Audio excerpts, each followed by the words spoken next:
JDS ಮುಖಂಡೆ ಪುತ್ರನ ಕಿರುಕುಳಕ್ಕೆ ಯುವತಿ suicide ಅನ್ನ ಮಾಡಿಕೊಂಡಿದ್ಲು.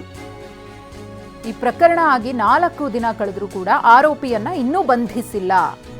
ಸಿಎಂ ಮತ್ತು ಗೃಹ ಸಚಿವರಿಗೆ ಮೃತ ಯುವತಿಯ ತಾಯಿ ಪತ್ರವನ್ನ ಬರೆದಿದ್ದಾರೆ. ಸಿಎಂ ಸಿದ್ದರಾಮಯ್ಯನವರಿಗೆ ಪತ್ರ ಬರೆದ ಕ್ರಿಸ್ತೋದ ಡಿಸೋಜಾ ಚೈತ್ರ ಪುತ್ರ ಚಿರಾಗ್ ವಿರುದ್ಧ ಕ್ರಮಕ್ಕೆ ಪತ್ರದಲ್ಲಿ ಆಗ್ರಹ ಮಾಡಿದ್ದಾರೆ.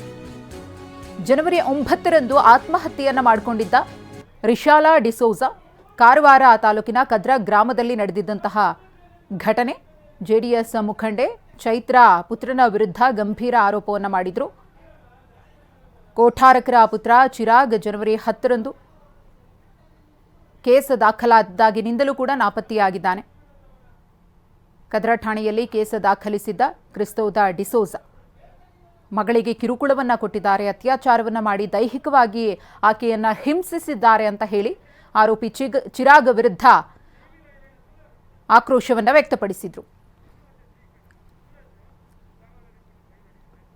ಈ ಕುರಿತು ಮತ್ತಷ್ಟು ಮಾಹಿತಿಯನ್ನು ಕೊಡೋದಕ್ಕೆ ನಮ್ಮ ಪ್ರತಿನಿಧಿ ಸೂರಜ್ ಇದೀಗ ನೇರ ಸಂಪರ್ಕದಲ್ಲಿದ್ದಾರೆ. ಸೂರಜ್, 4 ದಿನ ಕಳೆದ್ರೂ ದೂರು ದಾಖಲಾಗಿ ಯಾಕೆ ಆರೋಪಿಯನ್ನ ಬಂಧಿಸ್ತಾ ಇಲ್ಲ? ಪೊಲೀಸರು ಏನ್ ಹೇಳ್ತಾರೆ? ಜೊತೆಗೆ ನೊಂದ ಯುವತಿಯ ತಾಯಿಯ ಆಕ್ರಂದನ ಹೇಗಿದೆ ಅಂತ ಹೇಳಿ ಸಿಎಂ ಅವರಿಗೂ ಕೂಡ ಪತ್ರ ಬರೆದಿದ್ದಾರೆ.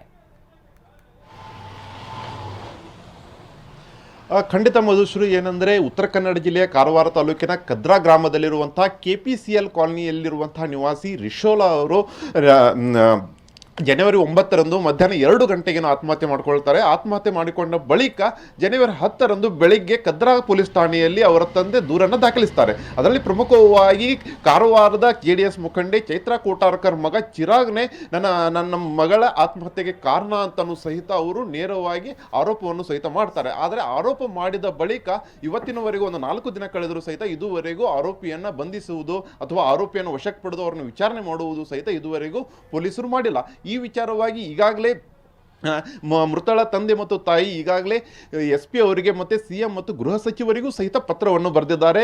ನನ್ನ ಮಗಳೇನಿದ್ದಾಳೆ, ಮಗಳದು ಆತ್ಮಹತ್ಯೆ ಅಷ್ಟೇ ಅಲ್ಲ, ಆತ್ಮಹತ್ಯೆ ಮಾಡುವುದಕ್ಕಿಂತಲೂ ಮುಂಚೆ ಅವಳಿಗೆ ದೈಹಿಕವಾಗಿ ಬಹಳಷ್ಟು ಮಾನಸಿಕ ಹಿಂಸೆಯನ್ನು ಸಹಿತ ಕೊಟ್ಟಿದ್ದಾರೆ ಅಂತಲೂ ಸಹಿತ ಅವರು ಪತ್ರದಲ್ಲಿ ಉಲ್ಲೇಖ ಮಾಡಿದ್ದಾರೆ. ಅಷ್ಟೇ ಅಲ್ಲ, ಈಗಾಗಲೇ TV9 ಮುಂದೆನೂ ಸಹಿತ ಅವರು ತಮ್ಮ ಅಳಲನ್ನು ತೋಡಿಕೊಂಡಿದ್ದು ಆದಷ್ಟು ಬೇಗ ಆರೋಪಿಯನ್ನು ಬಂಧಿಸಬೇಕು, ಆರೋಪಿಯನ್ನು ಬಂಧಿಸುವಲ್ಲಿ ಎಲ್ಲೋ ಒಂದು ಕಡೆಗೆ ರಾಜಕೀಯ ಒತ್ತಡದಲ್ಲಿ ಪೊಲೀಸರು ಸಿಲುಕಿದ್ದಾರೆ ಅಂತಲೂ ಸಹಿತ ಮೃತಳ ತಂದೆ ತಾಯಿಯವರು ಆರೋಪವನ್ನು ಮಾಡಿದ್ದಾರೆ. ಮಧುಶ್ರೀ, ಧನ್ಯವಾದ ತಮ್ಮ ಮಾಹಿತಿಗಾಗಿ ಸೂರಜ್.